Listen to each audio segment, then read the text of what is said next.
My name is Frances Allard, and 3 weeks after my grandfather's funeral, my mother sent a group text. Family meeting, Sunday, 3 p.m. Be on time. No explanation, no warm-up, just a demand. And like a fool, I went. The house looked exactly as I remembered. Neat shrubs, blue shutters, a porch swing no one ever used. But something was different the moment I stepped inside. It wasn't the lighting. It wasn't the silence.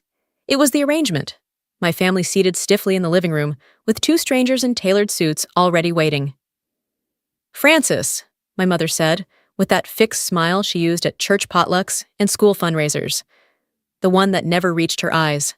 Meet our family advisors.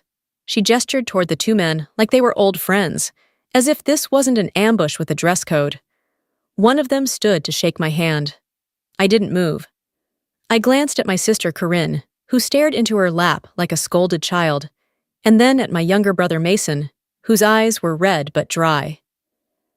My stepfather stood by the fireplace, arms folded like he'd been rehearsing that pose for weeks. "Would you like some coffee?" my mother asked. I set my leather folder on my lap and crossed my legs. "No, I'd like to know why I'm here." "Because we're family," she said, her voice syrupy and staged, "and your grandfather would have wanted us to work together." That's when I realized what this was. Not a meeting, not a conversation. It was a presentation, a coordinated effort to make me hand over the one thing they hadn't been able to steal when he was alive, his legacy, and unfortunately for them, I'd come prepared. My grandfather, Harold Vance, wasn't just the man who raised me.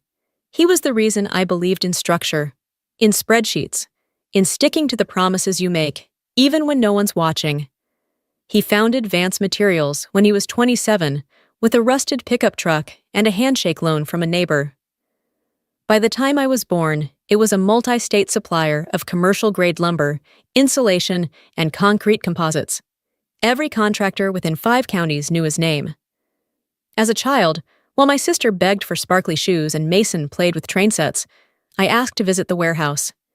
I loved the sharp scent of pine, the hum of forklifts, the way Grandpa's voice carried through the steel rafters when he walked the floor. When I was 12, he handed me my first ledger and said, "Let's see how your brain handles columns instead of crayons." I was hooked. My mother, Denise, never understood it. She liked nice things, and she liked them fast. She once told me, "Your grandfather builds warehouses. I build a life." That life included 3 maxed-out credit cards, a leased Mercedes, and a revolving door of crisis purchases, spa retreats labeled as emotional recovery, handbags bought on clearance, and charity galas for networking. The will was read 2 weeks after the funeral, in a wood-paneled conference room that smelled of furniture polish and antique leather. My mother wore black silk and oversized sunglasses, like she'd stepped off the set of a low-budget soap opera. Corinne sniffled softly through the preamble. Mason just looked confused. The executor, Mr. Halbrook, kept a steady voice as he moved through the formalities. Minor bequests, a scholarship donation to Grandpa's alma mater, a small trust for a retired employee. And then, to my granddaughter, Frances Claire Allard, I leave the remainder of my estate, including, but not limited to, all remaining shares in Vance Materials, my personal investment accounts, real property holdings, and personal effects. The room froze. I felt it before I heard the reaction. "This is a joke," my mother spat, pushing her sunglasses up to her forehead. He must have been confused. "Read it again." "I've read it several times, Mrs. Vance," Halbrook replied, unfazed. "Your father was explicit." Corinne gasped like it was a line from a stage play. "He loved all of us. He wouldn't pick favorites." Mason didn't say a word. He just rubbed his hands together, like he didn't know what to do with them. "This isn't happening," my mother whispered. But it was. In that moment, I wasn't just his granddaughter. I was the sole heir to everything Harold Vance had built from the ground up.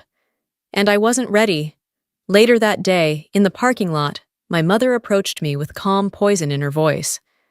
"Just sign everything over," she said. "I'll divide it fairly. I'll make sure everyone's cared for." I didn't answer. Not because I was unsure, but because I needed to choose my words carefully. "I need time to think." She narrowed her eyes. "This isn't yours, Francis. It's ours. Family money, family legacy." "That's not what Grandpa said." Her mask slipped. "He was manipulated. You spent too much time with him. He wasn't well." But he had been.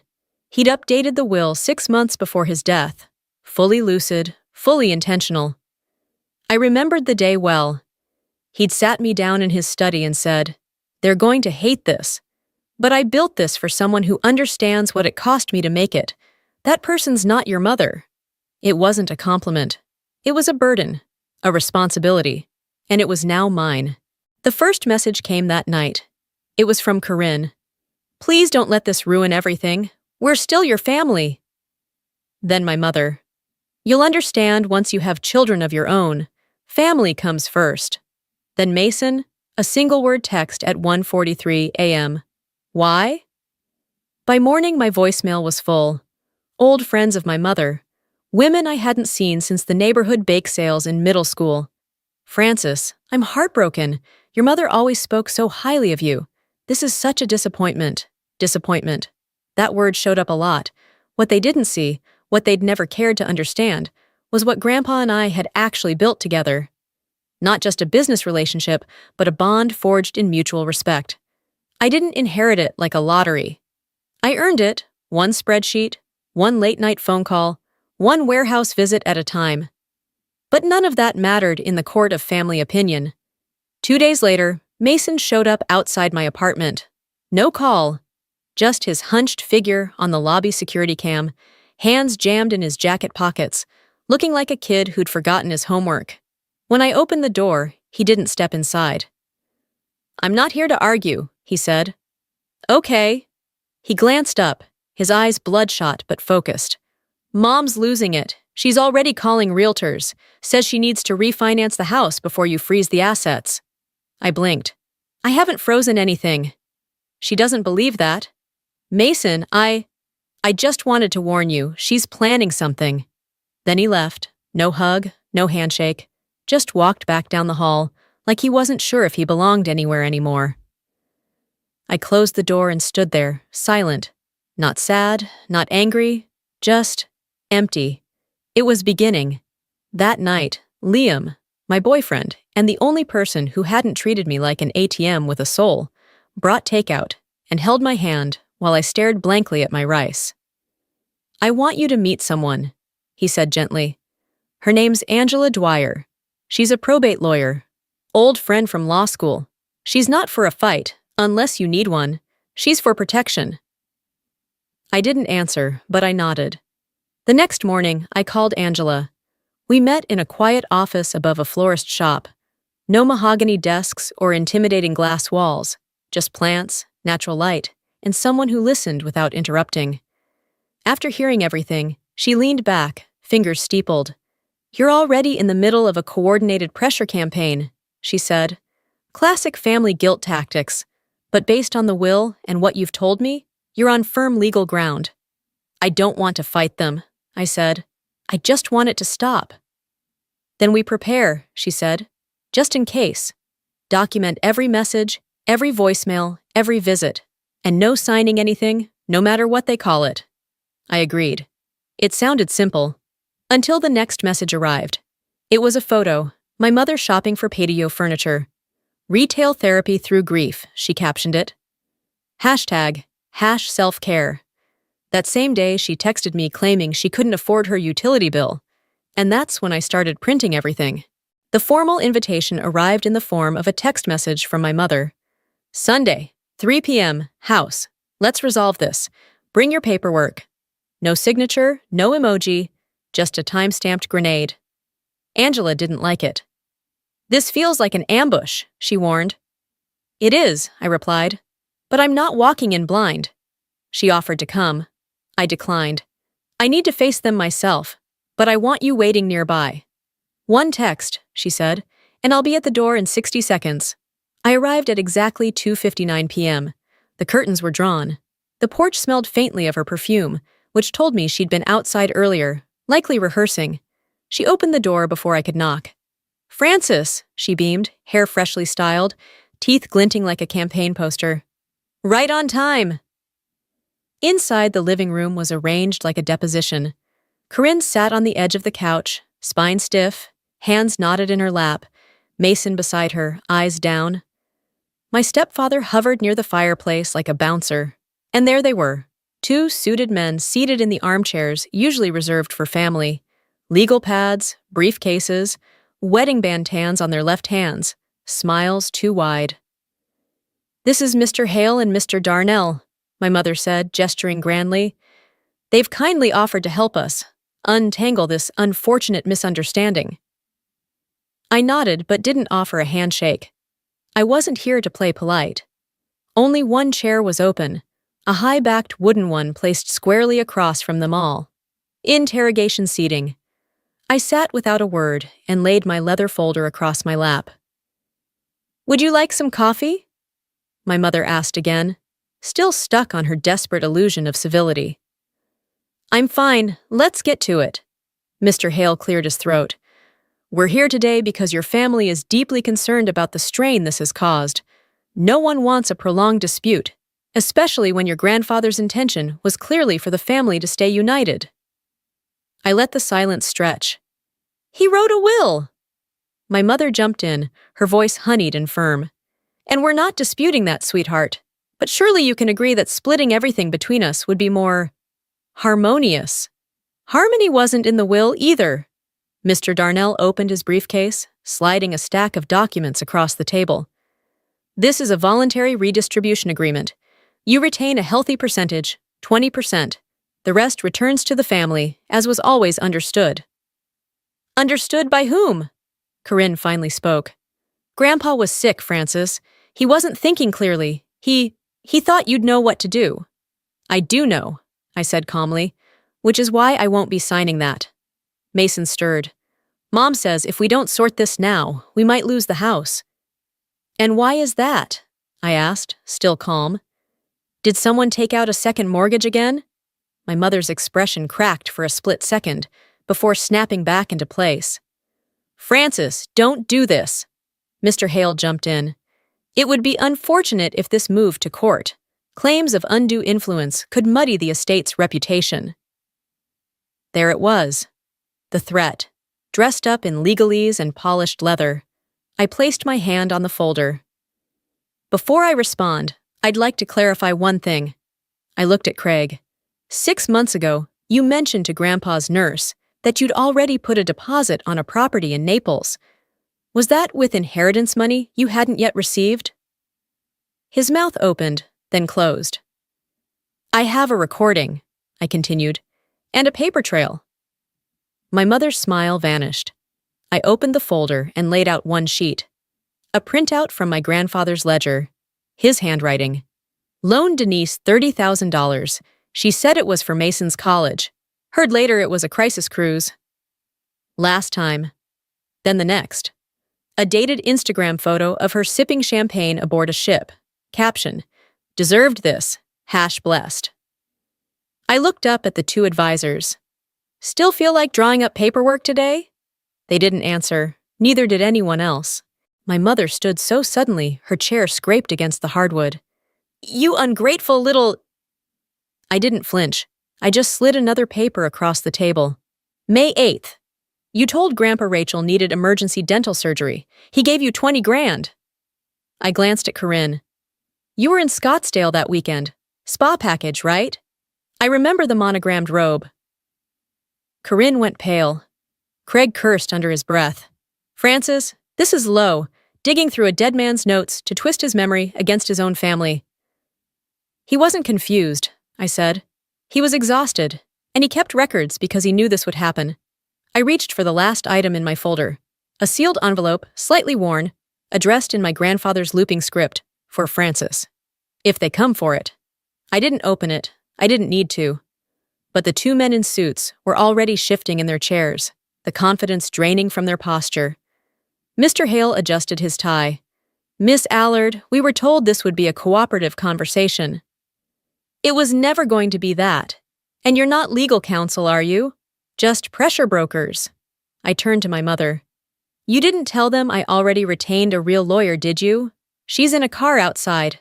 One word from me, and she's at the door. The two advisors stood up in near unison. We'll excuse ourselves, one muttered, snapping his briefcase shut.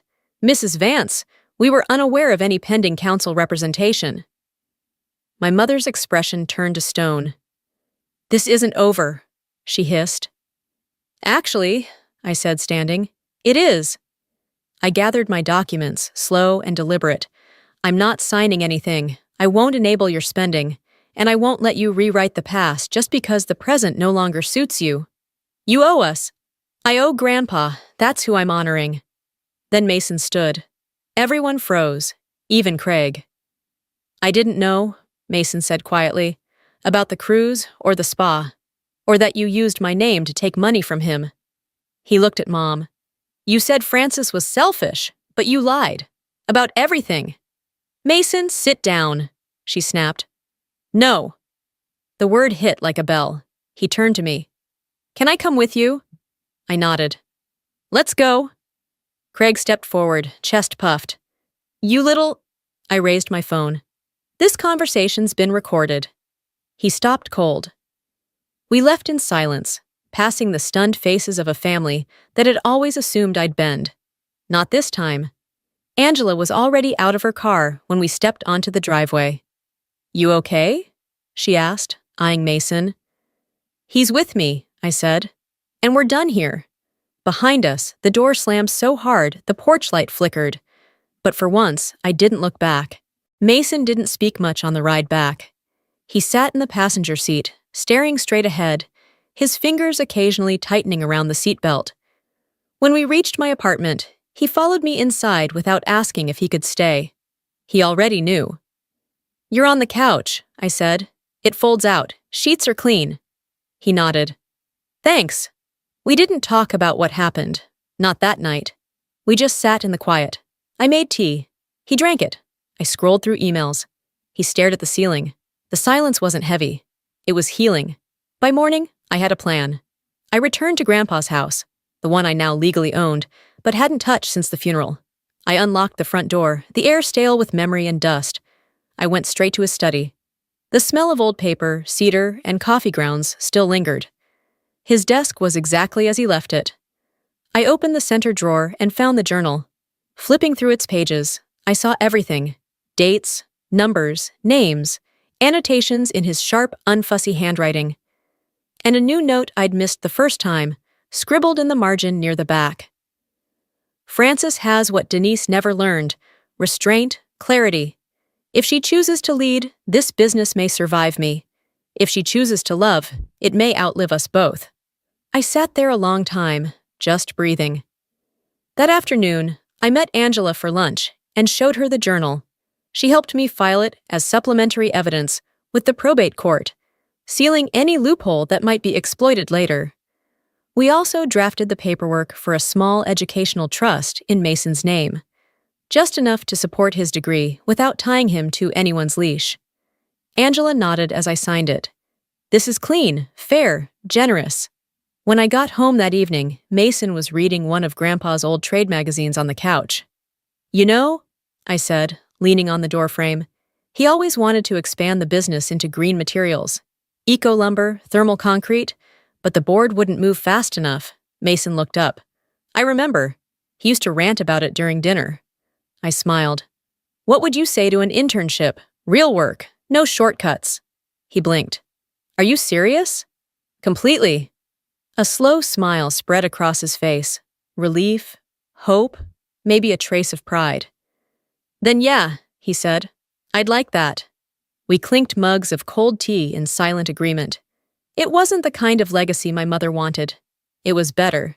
1 year later, A year later, I reopened the doors to Vance Materials, not as the quiet granddaughter, but as its next chapter. Mason now runs our eco division while finishing school. He's becoming the kind of man Grandpa used to hope he'd be, quietly capable, steady, focused. Corinne reaches out sometimes, in small, careful ways. I don't open the door wide, but I don't shut it either. My mother has disappeared into another zip code. For now. And that's fine. Some inheritances are measured in money. Others are measured in scars, in choices, in silence. Grandpa didn't leave me his empire out of favoritism.